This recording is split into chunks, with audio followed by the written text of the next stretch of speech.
We're going to be covering a cake today in a new fondant called Over the Top from Statewide Foods. Make sure your bench is nice and clean, and then I'll show you what you need. You need some sugar syrup, which I've boiled and that's cooled down a little bit. And this is a 5-inch round cake. It's not as tall as normal, it's just a little ganached cake that I've done up for this purpose. So I didn't pay too much attention to the height. Cover it completely in the sugar syrup.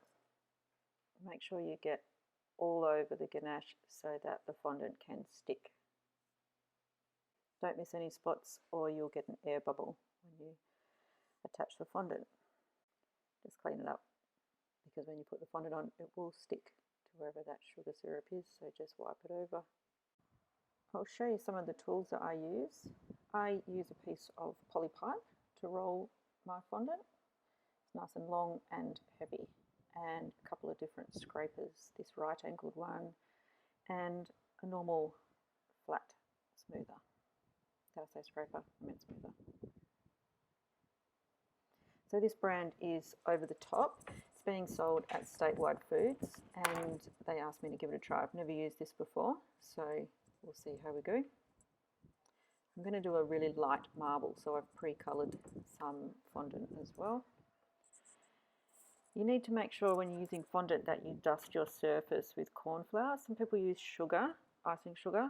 I've tried that before. I don't really like it, so I use corn flour. Dust it around, and you can push a little bit of that to the side because you're going to start kneading your fondant now. This is really important. You want it nice and smooth. It takes a little while, probably about 5 minutes to knead it nicely. Little tip, you can use some kofa, which is like a vegetable shortening made from coconut here in Australia, and tiniest little bit, like scraping, and just helps to keep it elastic.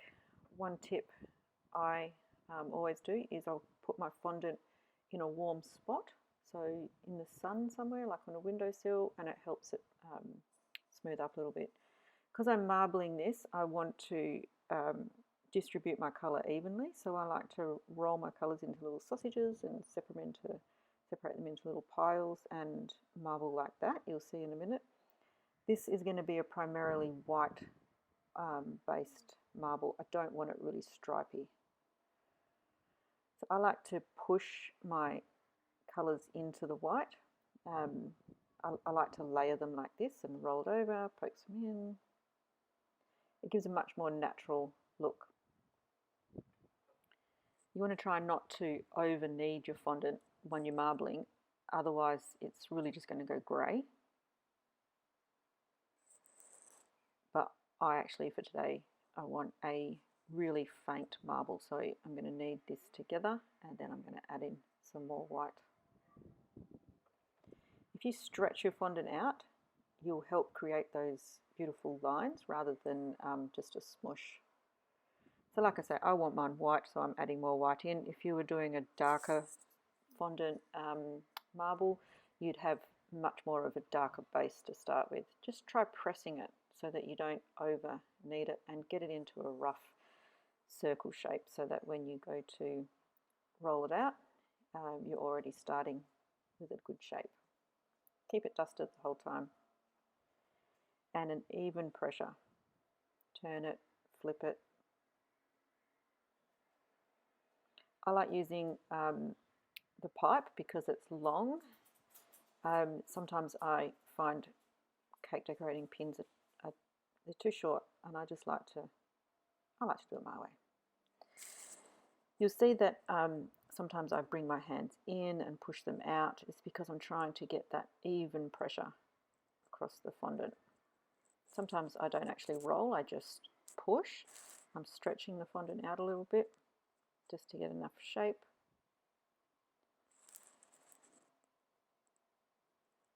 And I'm always looking just to see the thickness. I don't like thick fondant, so I try to work with around about 3 to 4 mil. You will find that you'll probably get air bubbles. Noticing this brand, I'm not getting many. but it's caused from the static just off the rolling pin. You just pop them with a sterilised pin, smooth them over. Check the other side as well. With marble, you always get two different sides, so just choose which side you like best.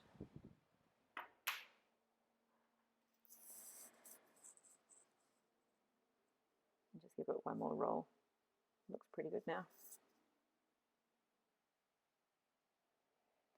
So I'm just going to choose which side I want, and like I say, I want it really faint, so this side here is a lot lighter. Bring your cake over, get it nice and close to you, and just one more time go over it with sugar syrup, just to be sure.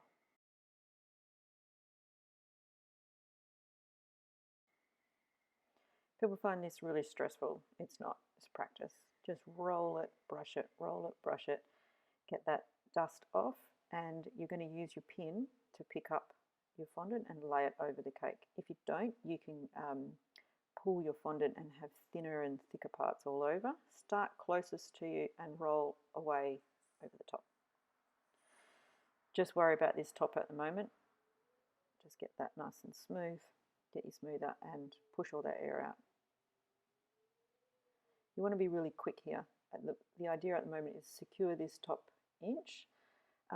If your cake is going to tear, it's more than likely going to tear here. So all that extra fondant that's hanging down is going to get smoothed, and a lot of that will get cut off, but it's weight. So the more you secure that top edge, you take a lot of that pressure off and stop the tearing from happening. It does happen. It actually happened to me a little bit here, but I can fix that.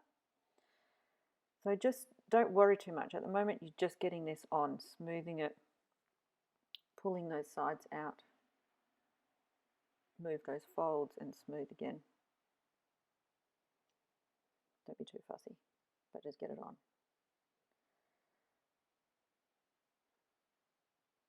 And you're always moving downwards from the top to the bottom. That helps to push the air out.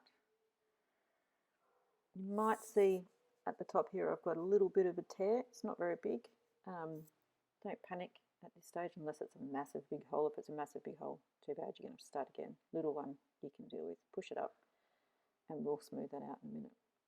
Small cakes are always so much harder than big cakes because you get all this extra fondant at the base like a big skirt. On a big cake you don't have that as much. Just the circumference of the cake is a lot different. So I find bigger cakes easier.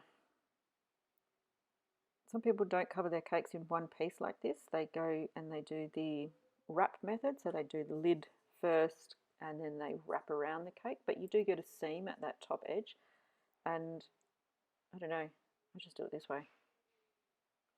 So now you want to cut off all that excess fondant. Normally I'd use a pizza wheel, but I forgot to get that out of my drawer and this was close by, so I just grabbed that. Cut it off. And you want to roll up that extra fondant, otherwise it will dry out and you won't be able to use it again. So just really quickly smush it up and stick it in a Ziploc bag or something. So now we want to make sure that we're closing that gap at the bottom. You don't want any air creeping in, otherwise you get what's called a cake fart. It's not ideal. Lots of corn flour, okay, because we're going to do lots of smoothing here. You can see that little tear at the top. I'm going to get that out. So at the moment, all we're doing is getting a smooth surface. Don't worry too much. Don't worry about sharp edges right now. This is just smoothing your cake, making sure it's secure, making sure it's stuck completely to the sides and the top, and making sure that those sides are level. You don't want them, you know, pushing in or pushing out. I like to use both smoothers here, and this is just the first stage of getting your sharp edges. So at the moment you want to try and sort of push that fondant up towards that right angle one. You can see my left hand lifts it up.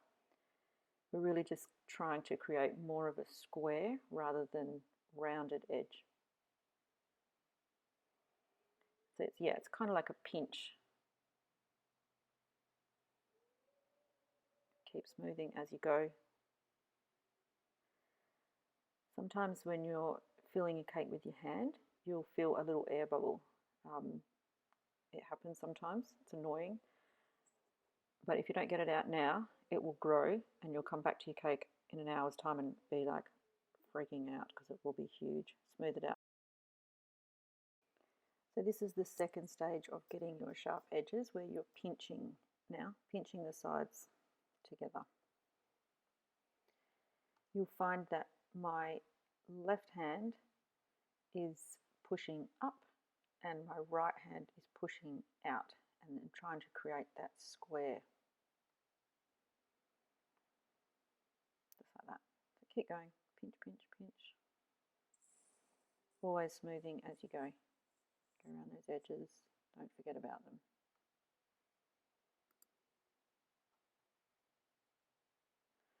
Another little air bubble, so just pop that. So it's getting pretty good now, so I'm going to move on now to stage 3, which is a little bit different. I like to pinch and slide, so push the two smoothers together and sort of slide them around. You'll find when you're looking at it from the top, it becomes really quite sharp. It takes a bit of time, so just keep going. Push it in, slide it around.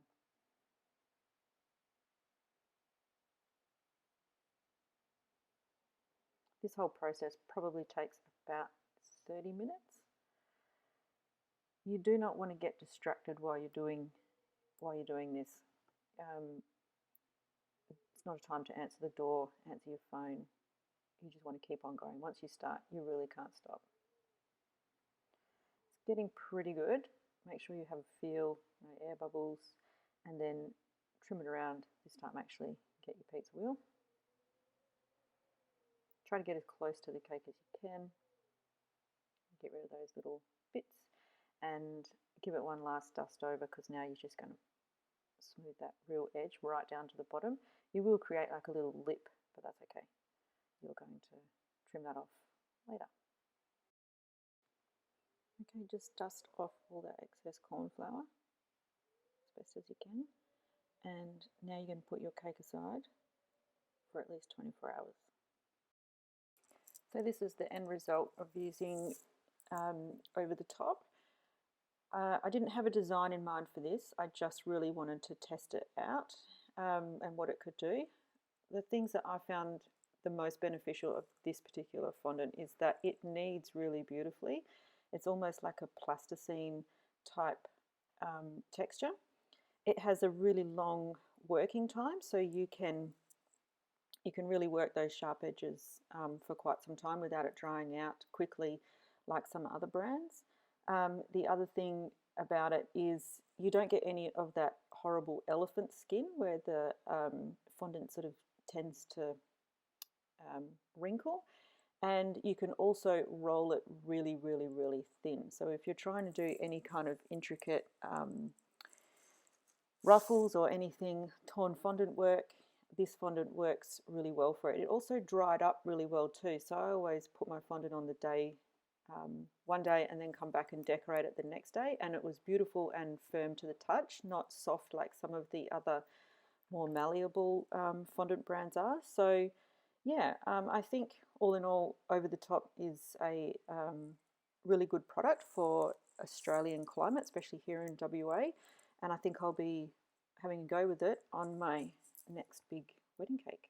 Okay, thanks. And you can order this through Statewide Foods in Bibra Lake. Thanks.